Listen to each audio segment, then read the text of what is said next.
I'm ProzaicMuze, back with a Hand of Ytar guide for Diablo 3's Monk class. This build uses one of the few ranged abilities that a monk has to create a melee ranged hybrid playstyle. Now before we get carried away, this is the first of many themed builds focusing more on a proof of concept than overall efficiency. As such, this guide will be more compact with fewer variations to cover. Hand of Ytar, which I shall henceforth call the Ion Cannon, is slow, buggy, and a suboptimal mess, but when it works, it's a total blast to play. Even if you end up hitting the whole package, there are many parts you can cannibalize for your own builds that we'll talk about.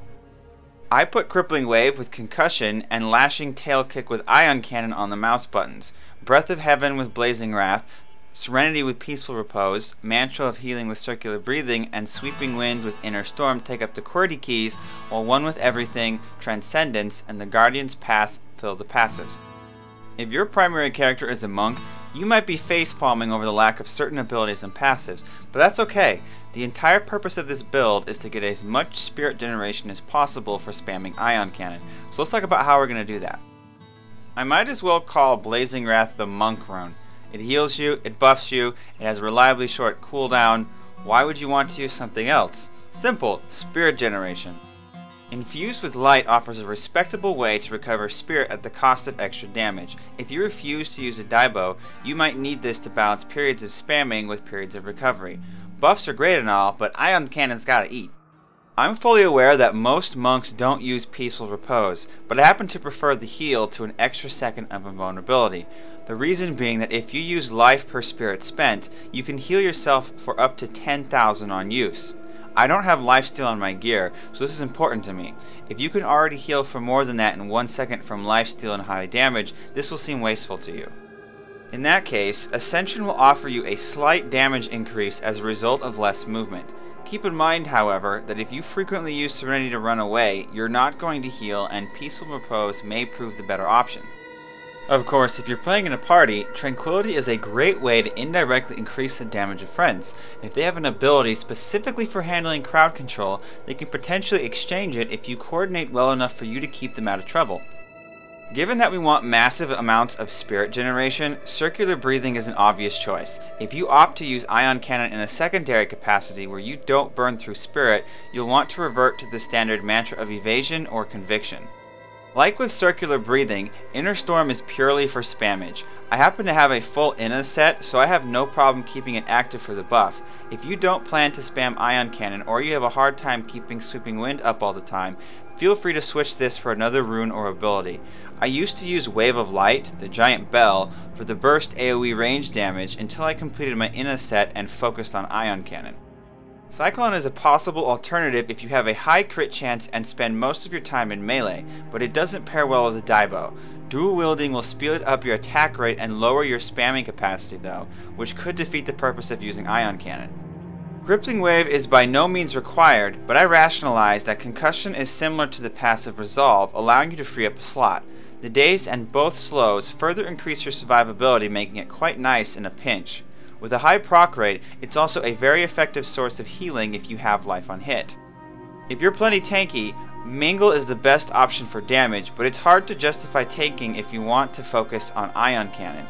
Concussion at least allows you to alternate, while Mingle just gets in the way. Breaking Wave is at least worth mentioning for its potential application in party play, but you'll probably find it rather awkward as it suffers the same problems as Mangle in preventing you from showing friends your gigantic laser beam. If you don't like Crippling Wave, Fist of Thunder with Thunderclap is great for mobility, while Deadly Reach with Foresight offers more damage with range. I don't recommend using Way of the 100 Fists with Blazing Fists though, as the extra attack speed increases your spirit consumption. Ultimately, this is a free slot that you can and should experiment with. Hand of Ytar, aka the Ion Cannon, has the longest range of any monk ability and features a surprisingly effective slow. When spammed, there are very few things that can overcome it.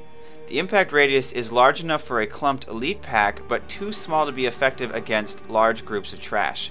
If you aren't using Crippling Wave, I recommend a decent AoE alternative to compensate for this.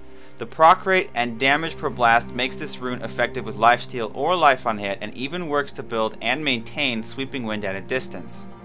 I shouldn't need to explain why I use one with everything, but Transcendence and the Guardian's Path aren't so obviously automatic. Because I haven't yet picked up an Inna's Diablo with lifesteal, the life per spirit spent from Transcendence is an important way to supplement my life on hit items. It also adds healing to Ion Cannon on top of whatever life on hit or lifesteal you might have. In my case, the 11 spirit cost I've reduced it to heals me roughly 900 per cast. The Guardian's Path is a crucial part of spirit generation, as the 35% boost applies to passive generation as well. It's the best passive available so long as you first build up enough spirit per second, the kicker being that it applies to your attacks as well. If you find a Diablo with lifesteal, or you opt for dual wielding, Chant of Resonance is the go-to replacement for Transcendence. It will allow you to drop Mantra of Healing for Mantra of Conviction. It will be slightly less spammy, but the extra damage will easily compensate for it. If you're dual wielding, I recommend trying to get spirit per second on both weapons, but it's completely optional given that you're probably dual wielding because you don't want to spam Ion Cannon. Exalted Soul is an alternative to Chant of Resonance if you really only need a large enough spirit buffer for elite packs. It's also useful if you don't have a full Inna set for the practically free Sweeping Wind. Lastly, if you're dual wielding, the Guardian's Path won't help you at all, and you can trade both it and Transcendence for Chant of Resonance and Exalted Soul. Now let's take a closer look at this derpy light show. Breath of Heaven is self-explanatory, but I'll show you what it looks like in case you've forgotten. I figure if you can lose your car keys, you can forget what a golden pillar of light looks like. Maybe you blinked every time you cast it. Stranger things have happened. Oh, and it heals you. Can't forget that part. Serenity breaks crowd control, renders you invulnerable, and heals with peaceful repose, but that's not what's important.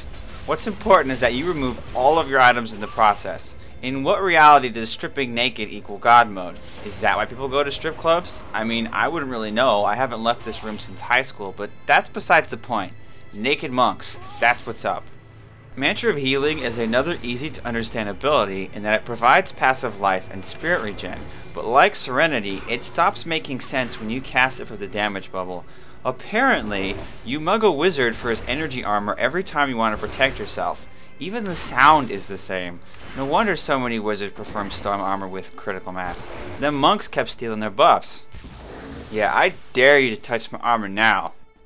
But, irreverent kleptomania aside, even a small amount of life per spirit spent makes this bubble rather useful. At 5,000 healing per 100 life per spirit spent, you can reach 10 to 15,000 per cast if you itemize for it. Sweeping Wind normally requires some creativity and speed to keep active, but with the Inna set, that's not a problem. Because you can cast it while using your other abilities, it should never not be active unless you want it to be. Just remember to apply damage boosts before initially casting it to capture what is called a snapshot of your damage. Sweeping Wind will remember your damage when you first activate it until it falls off. Another useful trick is to refresh it right before transitioning areas so that it doesn't fall off during the load time. This is particularly important if you don't have the Inna set. It can be tempting to Ion Cannon when you're surrounded, but that's what Crippling Wave is for. It does an excellent job preventing incoming melee attacks and putting out the damage. It is also capable of dealing with elite packs, but I'd still recommend splashing some extra damage for the sake of speed. You can also keep track of the debuff by watching for pale green fumes. These indicate that the monster's damage has been reduced. Flashing Tail Kick with Ion Cannon has an exceptionally long range. If you can see it, you can probably hit it, assuming there isn't a hole in the way. Apparently, satellites in space can collide with holes in the ground while still in space. Clearly, logic is not a part of Blizzard's design philosophy. This can be incredibly frustrating to deal with in situations where Ion Cannon will collide with anything close to you. It will require you to be more aware of your surroundings, but you've been asking for a challenge. From rocks and holes. Here's to hoping Blizzard fixes this unnecessary evil. Once you've worked through your collision issues, you'll find that the Aoe Radius is a bit wonky as well.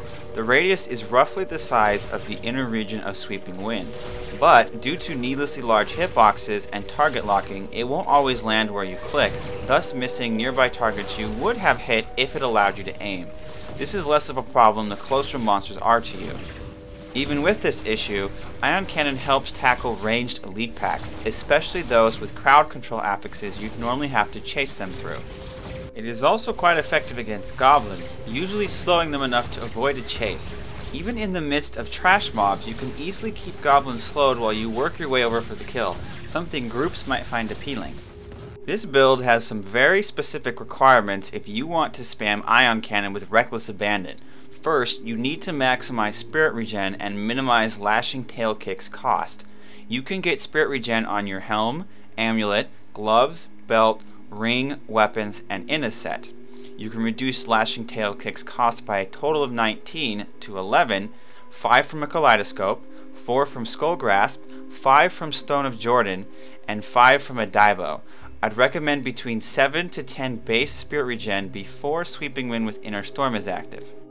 The full Inna set is not required, but it improves quality of life when managing Sweeping Wind.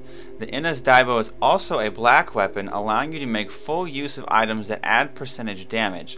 For your Stone of Jordan, it's important that you get at least 25% bonus damage versus elites, as you're trading your primary stat, crit chance, and crit damage for this damage boost. I purchased each of my spirit and cost items for 2 million or less, so with a bit of patience, they're quite affordable. For Monster Power 1, 500 resistances, 4,000 armor, and 40,000 health is plenty to farm comfortably if you don't have a lifesteal weapon. In my case, I have 700 life on a hit and nearly 1,000 life regen, most of which comes from Mantra of Healing and the Templar. If you snag a lifesteal Diablo, you can get by with lower defensive stats. Keep in mind that for the Inna's Diablo, having lifesteal usually means lower or no vitality, so be prepared to adjust for that as needed. As a rule of thumb going forward, if I don't mention followers, it's because the one you use is a matter of preference. For this build, the Templar is your best option due to Inspire, his 4th ability. Sweeping Wind with Inner Storm provides 3 spirit per second at max stacks. The difference between 11.59 and 7.18 is 4.41, which is exactly 47% more than 3. This means that the spirit bonus from the Templar of 12% stacks additively with the Guardian's Path spirit bonus of 35%. If spamming Ion Cannon is not a goal for you, the Templar loses its value and can be exchanged freely. To check out my items, check the description box below for their respective d3up.com links. Here's various elite packs and orbital strikes for your viewing pleasure. Before considering the potential changes from the upcoming 1.07 patch, this build has an inherent damage cap due to the items required to facilitate it. With your amulet and both rings used to reduce the cost of Lashing Tail Kick, you're losing slots for damage stats. This means that even with great gear, you'll probably hit a wall in terms of tolerable speed around Monster Power 7 or 8 without significant adjustments. You might be able to push past and clear Monster Power 10, but it's likely to be unbearably slow. As such, I consider this particular version of the build a fun choice for solo or group play in the lower Monster Power levels. Looking at the patch preview, it seems a simple damage boost is in order, with Sweeping Winds getting a moderate bump and Lashing Tail Kick having its damage doubled. If this sticks, the damage cap will likely disappear and farming Monster Power 10 could become a reality. Regardless of what changes make it through the PTR gauntlet, I'll post update annotations and or videos for existing guides that are affected. If the changes are significant enough to render the build obsolete, I'll make an entirely new guide so long as there is a new way of achieving the same results. I'll keep you informed either way. In the meantime, be sure to like, favorite, and subscribe for more suboptimal goodness. Oh, and Naked Monks.